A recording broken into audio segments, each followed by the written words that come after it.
The Middle East, a region with Islam as the population of the majority, has Christianity as a significant minority religion in the region.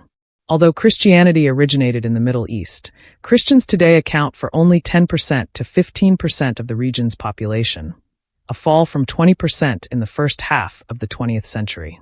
The only Middle Eastern nation that can be considered as a Christian majority is Cyprus. 78% of the national population of Cyprus are Christians. Unlike other parts of the Middle East that experienced large-scale conversions to Islam following the Arab conquests. Here are some reasons why Cyprus is the only country to retain a majority Christian population. 1. Christian heritage. Cyprus's history as a Christian nation dates back to the earliest days of Christianity. The arrival of St. Paul and St. Barnabas, who preached on the island in the 1st century AD, marked the beginning of its Christian heritage. Cyprus was among the first regions outside of Palestine to adopt Christianity as a significant faith. The seeds of this heritage were planted so firmly that they withstood the test of time and foreign rule. During the Byzantine era, Cyprus became a stronghold of Orthodox Christianity. Churches and monasteries were built, and Christian traditions became deeply ingrained in the Cypriot way of life. Even when Cyprus fell under the rule of the Venetians and later the Ottomans, its religious foundations remained intact. The Ottomans, who ruled the island from 1571 to 1878, allowed the Orthodox Church to function under the millet system. This system recognized the Orthodox Church as the representative of the Christian community, granting it autonomy to govern religious and civil matters among its followers. This was instrumental in preserving the Christian faith on the island. 2. Geographic isolation. Cyprus stands apart from its Middle Eastern neighbors geographically. It is situated in the Eastern Mediterranean at the crossroads of Europe, Asia, and Africa, which has allowed it to develop an identity distinct from the mainland. While it shares proximity with Middle Eastern countries like Lebanon, Syria, and Israel, its island status has historically shielded it from many of the political, cultural, and religious upheavals that transformed the region. Christianity, which had been the dominant faith in many parts of the Middle East, including Syria, Palestine, and Egypt, was replaced or diminished under Islamic rule. However, Cyprus, being an island, avoided the full brunt of these military campaigns.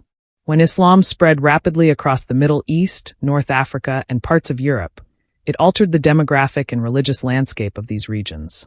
Over centuries, while the Middle East became predominantly Muslim, Cyprus continued to identify strongly with its Christian roots. This geographic isolation also allowed Cypriots to cultivate a strong sense of cultural independence. They maintained their own traditions, language, and religious practices even under foreign domination. 3.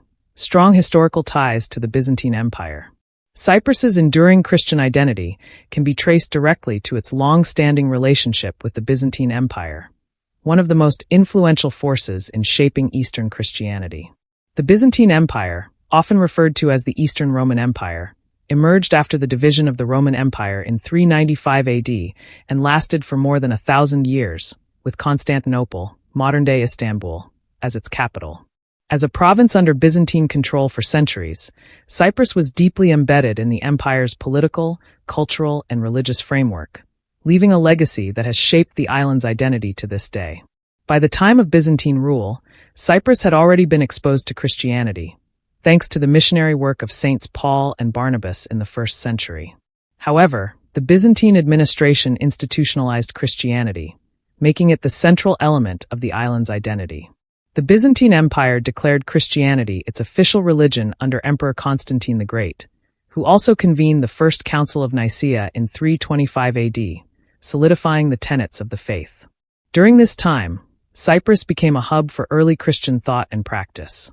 Churches, monasteries, and theological schools flourished across the island. The Christianization of Cyprus was further solidified when Emperor Zeno granted the Orthodox Church of Cyprus its autocephalous, self-governing, status in 478 AD. This significant development gave the Church of Cyprus independence from other patriarchates, such as those in Constantinople, Alexandria, and Antioch. It also ensured that the island's religious and cultural traditions could develop without external interference, preserving a uniquely Cypriot interpretation of orthodoxy. Cyprus's ties to the Byzantine Empire also played a critical role in defending its Christian identity against external threats. The Byzantine navy and military protected the island from Arab raids and invasions during the 7th century. Although Cyprus was briefly subjected to joint Byzantine-Arab administration as part of a treaty, the Byzantine influence remained strong, ensuring that the island's Christian character was not significantly diminished. Even after the decline of the Byzantine Empire, Cyprus retained its Christian foundation. When the Crusaders and later the Venetians controlled the island, they brought their own forms of Christianity, Roman Catholicism, but the Orthodox Church remained resilient. This resilience can be traced back to the strong foundations laid during the Byzantine period. 4. The role of the Orthodox Church of Cyprus as a custodian of faith and identity. One of the most significant reasons Cyprus has remained the only predominantly Christian country in the Middle East is the enduring role of the Orthodox Church of Cyprus as a custodian of faith and identity. For centuries, the Church has served not only as a religious institution, but also as a cultural, political, and social pillar that has unified Cypriots and preserved their Christian heritage. One major event was that the Orthodox Church of Cyprus was granted autocephaly, or self-governing status, in 478 AD by Emperor Zeno of the Byzantine Empire. This remarkable autonomy gave the Church the ability to govern itself independently from other Orthodox patriarchates, such as those in Constantinople, Alexandria, and Antioch. While this independence was initially a religious privilege, it would later become a vital tool for preserving Cypriot identity during centuries of foreign occupation. By being autocephalous, the Church avoided external interference in its administration, liturgy, and practices. This independence meant that, unlike other Christian communities in the Middle East, the Orthodox Church of Cyprus could resist the imposition of Islamic or Western Christian influences that might have diluted its unique identity. This autonomy allowed the Church to maintain continuity in its religious traditions, becoming the bedrock of Cypriot culture. Throughout its history, Cyprus has been ruled by various foreign powers, including the Byzantines, Venetians, Ottomans, and British. During these periods, the Orthodox Church of Cyprus played a critical role in safeguarding the Christian faith and the cultural identity of the Cypriot people. Under Ottoman rule, 1571 to 1878, the Church became the representative of the Christian population under the millet system. This system allowed religious minorities to govern their own communities in exchange for paying taxes to the Ottoman authorities. While the Ottomans imposed Islamic governance on much of their empire, they allowed the Orthodox Church to continue functioning, recognizing it as the legitimate authority over the Christian population. The Church used this position to preserve not only religious practices, but also the Greek language, education, and cultural traditions of the Cypriot people. Schools operated under the auspices of the Church, teaching children about their faith and heritage. During a time when conversion to Islam was a common occurrence in other parts of the Ottoman Empire, the Church's leadership helped ensure that the majority of Cypriots retained their Christian identity. The Church's role as a protector of the faith was further solidified during the Venetian period, which preceded Ottoman rule. While the Venetians were Roman Catholics, they allowed the Orthodox Church of Cyprus to continue functioning, albeit under certain restrictions. Despite these limitations, the Church maintained its influence and kept the Christian identity of the Cypriot people intact. During the struggle for independence from British colonial rule in the mid-20th century, the Church was not just a spiritual leader, but also a political force. Archbishop Macarius III, who was elected as the head of the Orthodox Church of Cyprus in 1950, became a leading figure in the independence movement. Macarius III was deeply involved in the political struggle to end British rule, and he eventually became the first president of the Republic of Cyprus when the country gained independence in 1960. His dual role as both a religious and political leader highlighted the centrality of the Church in Cypriot society. Macarius III's leadership during this critical period reinforced the Church's role as a unifying force for Cypriots, irrespective of their political affiliations or social status. The Church's involvement in the independence movement underscored its commitment to the well-being of the Cypriot people, further strengthening its position as a custodian of their faith and identity. Beyond its political and religious roles, the Orthodox Church of Cyprus has had a profound impact on the cultural and social fabric of the island. Christian holidays and traditions are deeply integrated in Cypriot society, shaping the rhythms of daily life. Festivals such as Easter and Christmas are celebrated with great fervor, involving elaborate rituals, processions, and communal gatherings that reinforce a sense of shared identity. The Church also plays a significant role in life's major milestones, from baptisms and weddings to funerals. These rituals, conducted according to Orthodox Christian traditions, are central to Cypriot culture and serve to bind individuals to their faith and community. The Church's social influence extends to philanthropy and education. It operates schools, charities, and healthcare facilities, providing services to communities across the island. 5. The legacy of European influence. Over the centuries, Cyprus has been at the crossroads of East and West, and its history has been profoundly influenced by the powers of Europe, whether through conquest, trade, or diplomacy.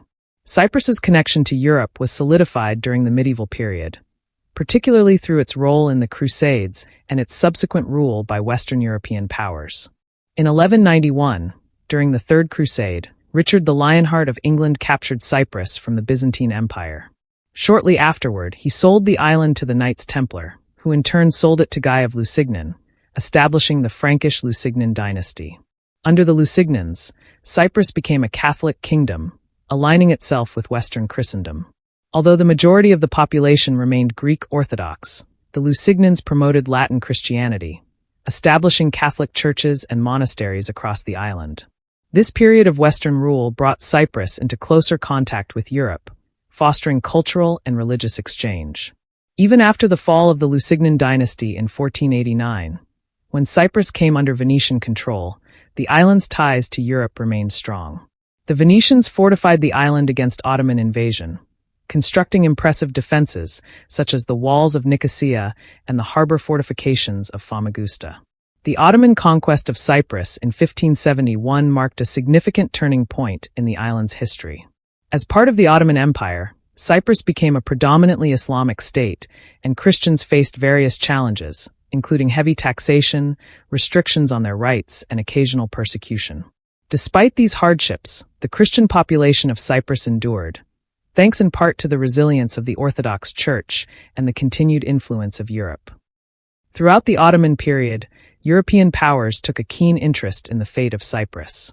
They often advocated for the protection of Christian minorities in the Middle East, including those in Cyprus.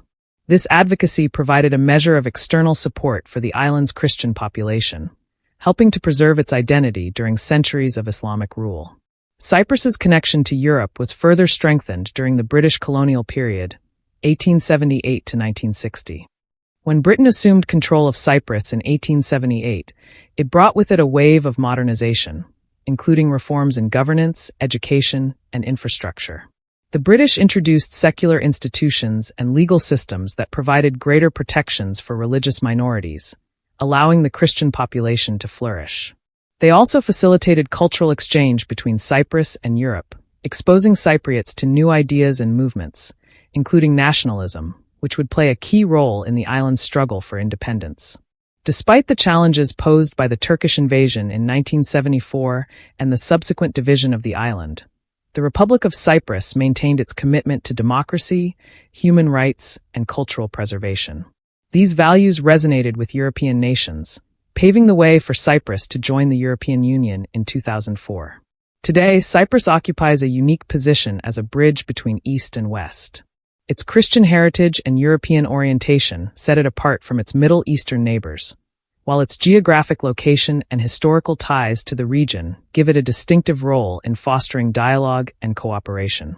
This dual identity is reflected in Cyprus's foreign policy, which seeks to promote peace and stability in the region while maintaining strong ties with Europe.